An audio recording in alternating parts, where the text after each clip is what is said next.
I, I I have appointments today. Good morning. Good morning. It is Tuesday, November 12th. It is Body and Soul Ministries, Julieta, Graciela. Woo! Cacao. Cacao. I've got my little Oh, you got your witch's witch's brew. brew.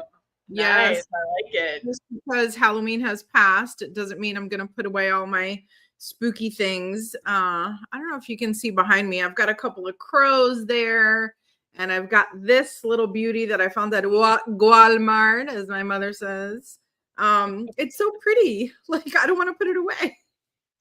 Hopefully, It people is. think I'm too weird for having a skull, Well, and talking about crows, I got educated this week on crows and ravens are not the same thing and like what the difference is. And I was like, oh, yes. Yeah, well, crows are on Schitt's Creek, and ravens are Edgar Allan Poe. Simple. But also like crows are very tribal. Ravens are very solitaire, and Mm. and, you'll see them, I guess, in pairs, but not in like whole. Um, all very interesting. And I will say, like on my journey, um, animal medicine has played a big role for quite some time, but it's like getting more and more and more in my face every day. So I'm appreciating them all, listening to them all, learning from them all. Um, the the whole tribe of felines has been with me for quite some time, but also in that um, Halloween theme, spiders are very, very, very strongly in my face right now. And received the message this weekend that my web is a mess. It's time to clean up the web. And then someone suggested that I might even just want to weave a new web. Wow. Um, Go so Charlotte. That's really cool. That's yeah. awesome. So what's Well, on your mind these days, Graciela? well, you know me and all my woodland friends now. I'm like scaredy Snow White over here. I'm happy to report that the creepy bug activity is at a minimum. But it has been really interesting. We have just a few leaves left on the trees, and all the animals are scurrying about. I think that they are just getting ready for winter, because for some reason we are seeing like a massive amount of squirrels. And then I think I mentioned in one of the other episodes, I'm now like this old lady birder person. So I I can go sit outside for a little while, although today it's cold, it's like in the low 40s. But I have this app called Merlin Bird ID. If you all don't have it, please get it. It is absolutely the delight of my life now. And so I sit outside while the birds are singing, and it tells me exactly which bird is making what song. And so Wow. I think the biggest, and it's cool because it'll record it, and then you can play it back later, and then you can dive into each bird and find out about it and whatnot. But I think the most different types of species, is that the right word? Species of birds I've seen in one recording is 8. And that's, quite a bit, so I'm like, oh, so it helps me learn each of the different sounds and songs and things like that. So yeah. And I'm excited to see what's going to happen in the winter. Do they all stay? Good morning, Lena. Good morning, So Lena. wonderful to have her joining us from Miami. Yeah. Well, before we jump to a new topic, I do want to say what's been in my backyard since this weekend. I saw them, and this morning we were out there drinking coffee. The hummingbirds are around, and I love hummingbirds because they are all about finding joy and being playful, and so Yeah. look for the hummingbirds, people. I'm looking for everything these days. I've been spending a lot of time outside. And I will tell you, I have been struggling a bit over the past week. I really gotta stop saying somebody write that down. I need something that flashes on the screen that says stop saying so a lot of my friends, I've been scrolling Facebook since the election, and I noticed that I think my friend list is probably 50-50, on different sides. And on top of all of this, we also had Hurricane Helene, which up here affected so many people. And I have friends in the Asheville area, and I have friends in South Florida, and their homes have been devastated and whatnot. And then, of course, all the general horrible shit happening in the world, right? Like all the wars and everything. And this whole week I've just been giving myself space to feel uncomfortable and sad. And it's kind of crazy because also yesterday or this past weekend, I got into my new studio space. I've been unpacking. And that's been like super exciting and, stressful also because, this is life. Oh, So it's a lot. There's a lot going on. Um, It's so funny because yesterday I was with my kids in the studio and I was like, man, I really feel like crying, but I think I'm still too numb from the last week and I haven't been able to cry. Apparently I just need to cry like, in front of everybody because that's a better idea. But anyway, so I've just been thinking about all of us holding space for each other. And I ran across this really cool word. And here I'm going to put my old lady glasses on because I want to read it to you. Because I think it's important that we feel our feels. I think it's important that you rest if you have to, and that's okay.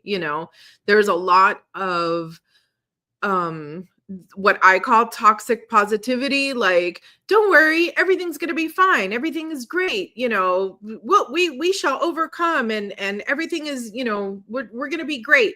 And also I think it's important to grieve where there is to grieve, right? Like when a family member or a friend passes away, yeah, we know life is going to go on because the sun does come up the next day, but I do get to feel like shit about it. So I've kind of been, in that space. I keep telling my friends, we're just going to keep calm and carry on, But let me read this to you real quick. So the word is sonder, Sonder, and it says, the realization that each random passerby is living a life as vivid and as complex as your own, populated with their own ambitions, friends, routines, worries, and inherited craziness. An epic story that continues invisibly around you like an anthill sprawling deep underground, with elaborate passageways to thousands of other lives that you'll never know existed, in which you might only appear once as an extra, sipping coffee in the background, as a blur of traffic passing on the highway, as a lighted window at dusk. And when I read that, that's from John Koenig in the Dictionary of Obscure Sorrows. And by the way, what a great name for a book, the Dictionary of Obscure Sorrows. I love sad shit, and that is like, I'm going to have to get that book immediately. But what I wanted to share about that is just to have compassion for anyone and everyone around you. And I know that that's really hard when so many people feel afraid for their literal lives and what's going to happen going forward. But I do think I personally find more calm, more peace, more rest in trying to have, as much compassion as I can, and know that everybody comes with their own ways and their own lives and their own ways of being. And I know that sometimes those ways of being mess up everyone else's lives. But I just can't sit and feeling terrified, like I recognize when I have fear and I recognize it and I sit with it, and then I got to let it go, I don't know. What advice do you have? What do you think? You know, I've been knee deep in cacao forever, so that's my step. So, and I don't know if you saw the day after the elections, I did write a post. 2 days after the election, I wrote another post. The third day I was going to write another post, and I'm like, I don't know if the world is ready for you yet, Julie. So let him have a break from you. But, you know, a lot of this for me is, it is about stepping into our power. You know, I said to you before we went live here that we have all co-created this together, and you know, some of this is what we went through when we went through the transformational training, and I know sometimes it's hard to acknowledge that I did play my part in this, whatever that is. And I can choose to play victim in this, or I can choose on recognizing what this is in me that has allowed this to happen outside of me, that I can shift this within me and create what I want. And so I think more than anything, this has empowered me to create the vision that I see as possible for this world. And, you know, am I going to say that, do I think that the results that we got are what's best for humanity? No. But also, do I think the other option that this country had would provide what was great for everyone?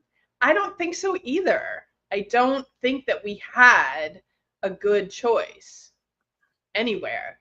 And so my motivation right now is to create a society that can give us candidates that we're not going to be looking at voting for the lesser of two evils, or, you know, we're going to have choice, like we're going to be choosing the best of the best instead of the best of the worst.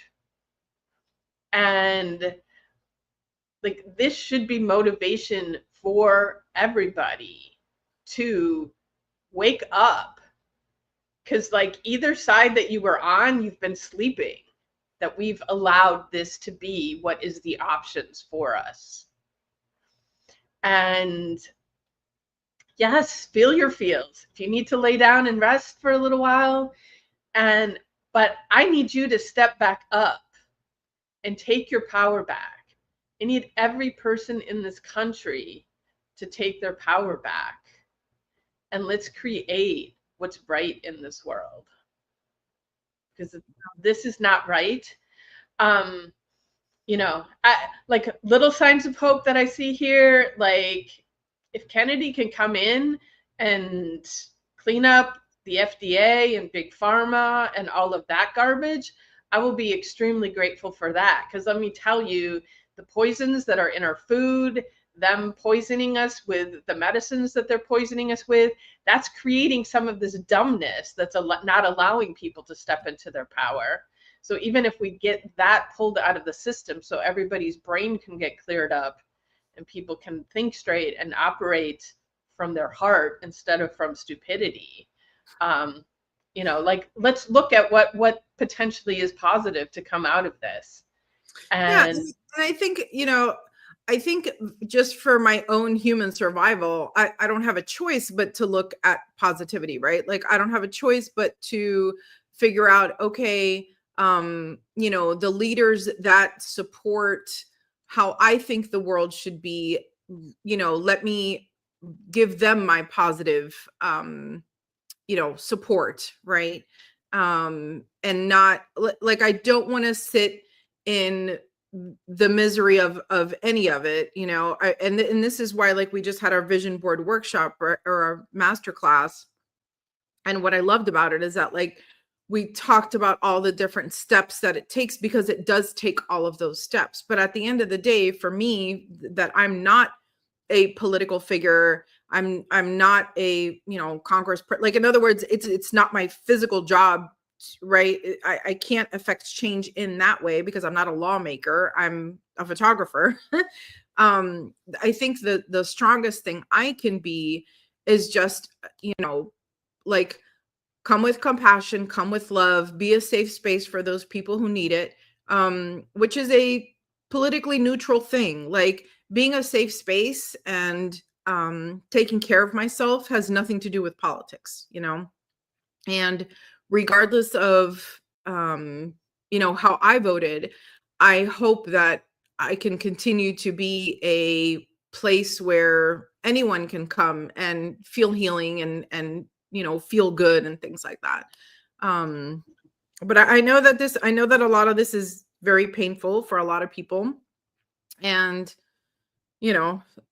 it's so insulting. I always say this, like, when someone passes away, time is going to pass by anyway.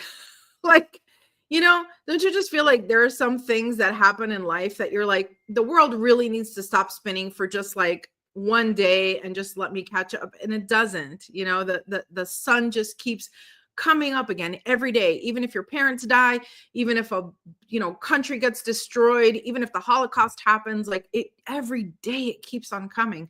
So where's my place in that? I love talking about trauma. I think it's so, this morning, my boyfriend, who is undoubtedly the happiest human being I have ever met in my life, had something happen. And I was like, oh, are you experiencing trauma? I'm like, let me hug you. And he's like, what are you talking about? I'm like, it is traumatic. Like, it's all trauma, but here's another little something that I read recently that I love. I love Gabor Mate. And he says, all of Western medicine is built on getting rid of pain, which is not the same as healing. Healing is actually the capacity to hold pain. And I love the hope that's in that message, because I don't know that we can get rid of the pain. You know what I mean? In life, right? But if I can hold the pain and let it just pass by me, or through me, I should say, then I think I can find that, more happy days than not, right? I saw one that said, don't let the pain live inside of you. Let it out in a creative way. Draw something, sing something, paint something, build something. Just get it physically out of your system. We talk a lot about how, trauma is stored in the body, right? Keep it moving, keep it getting out, I mean, I'm sure you see that in your work. Yeah. And, what is coming as you're speaking is the results that we see out there are a result of fear. Like, this election was based purely in fear. And you can see where people's biggest fears are right now.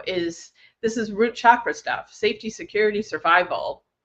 The higher level stuff that the other people were fearing, that fear wasn't the strongest fear. The strongest fear right now is root chakra stuff. Like, people need to get grounded. They need to step into,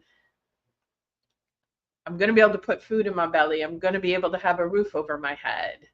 That's where people's fear is at right now. And until people feel safe in that, in survival, we can't move up to those higher levels on, because the people that are sad right now are people that are operating at a different level of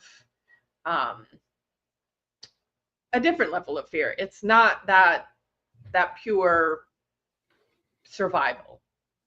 Yeah. So, no, it's tough. It's tough. I mean, just looking at, the question for today kind of popped up share a favorite guided meditation or visualization practice. And I think that might be one good takeaway from today. As well, not one good, it's our 20th good takeaway, but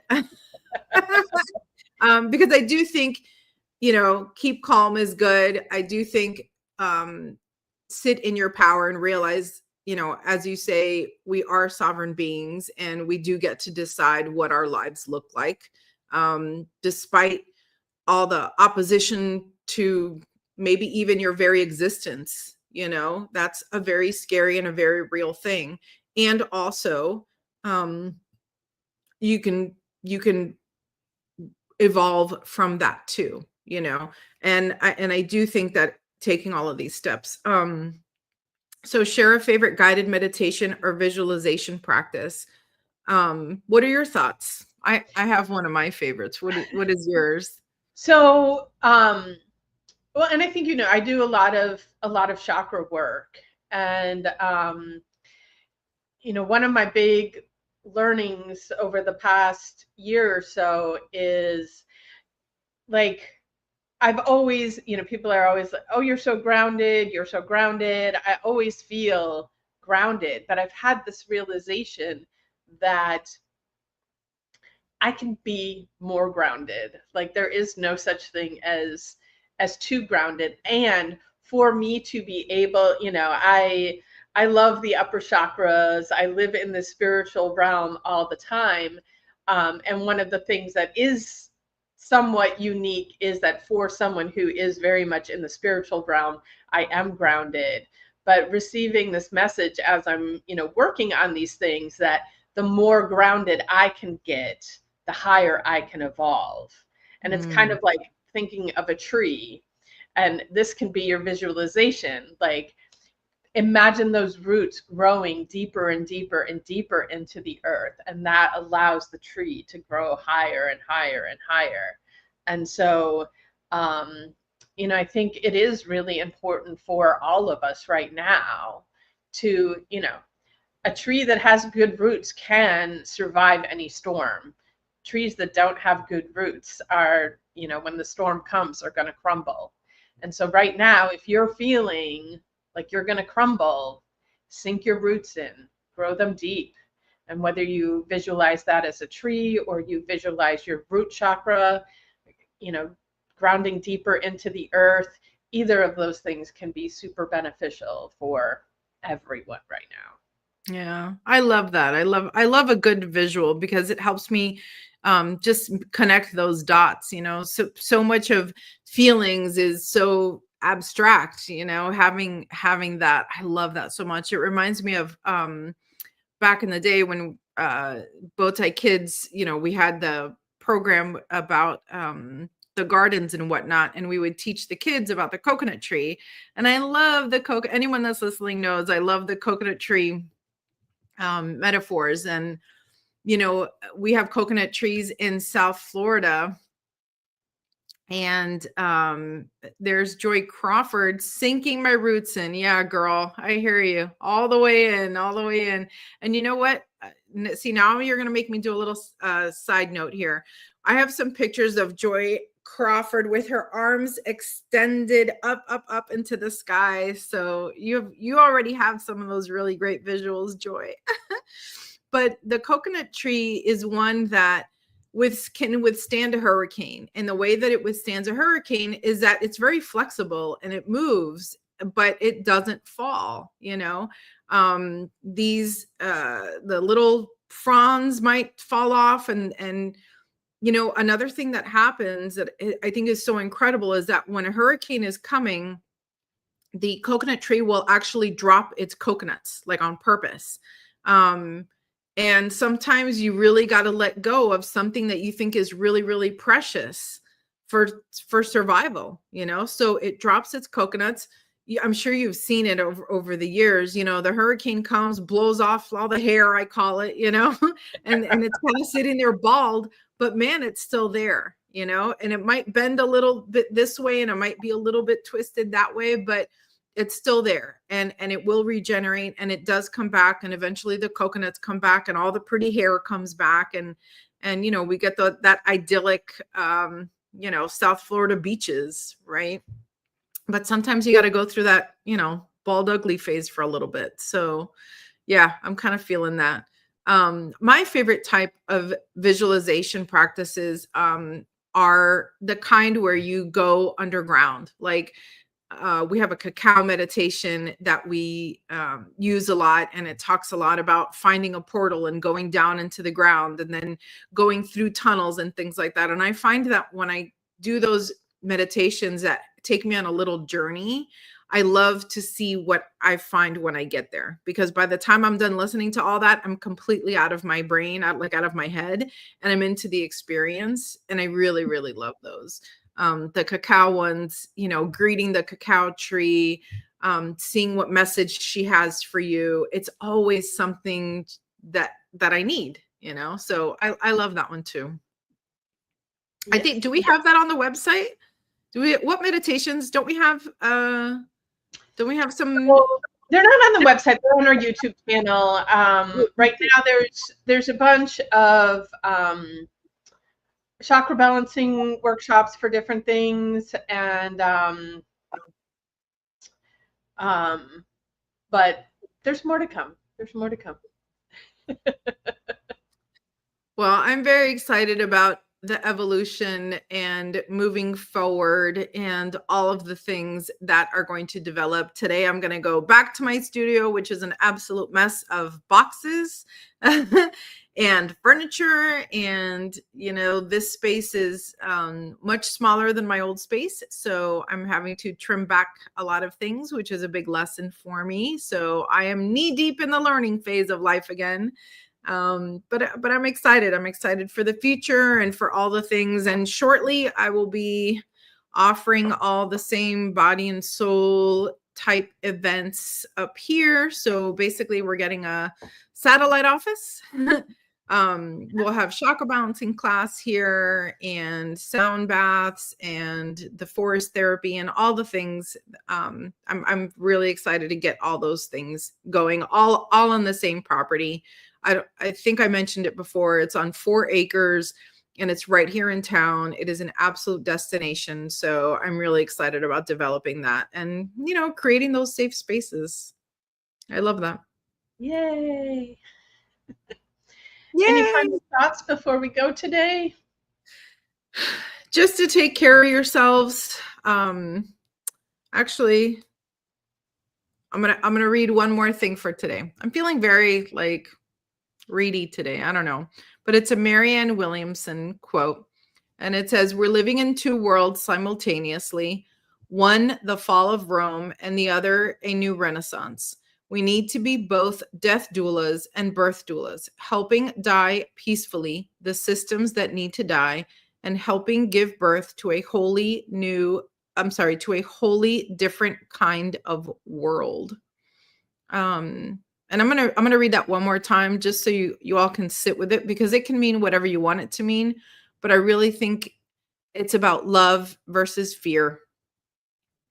We're living in 2 worlds simultaneously, one the fall of Rome and the other a new renaissance. We need to be both death doulas and birth doulas, helping die peacefully the systems that need to die and helping give birth to a wholly different kind of world. I hope that helps. Me too. Woo.